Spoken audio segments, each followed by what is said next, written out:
କଥା कौन कि सांग माने आमे जो गाजर पियाज चकुली बनैथिले मो सेथिरो अल्प किछि पिठा बंची जाइथिला तो मु ताकु नै रखि देइथिली फ्रिज भितरे।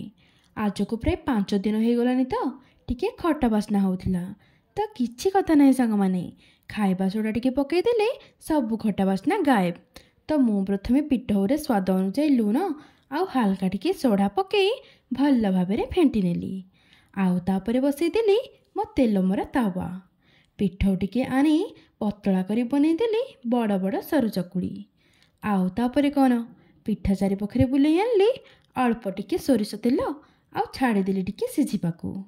तापरे ताकू ओल्टेई पलटेई सल्टेई सरू चकुड़ी हो गला रेडी। आउ देखु नाहंती एते पतला है जे पिठा पछ पाखे थिबा पित्तिपातिया भी देखा जाउछि। तो कौन कहउछन्ति सांग माने पतला पतला बिरी चकुड़ी सांगरे कौन हेले भल लागिबो। मु तो मस्टार्ड चिकेन टिके बनेथिली वर्षा पाग को सरू सरू चकुड़ी सांगरे मस्टार्ड चिकेन जमिला। आउ हाँ सांग माने मो चैनल को जदि सब्सक्राइब करना ताहले निहाती सब्सक्राइब करके जिबे।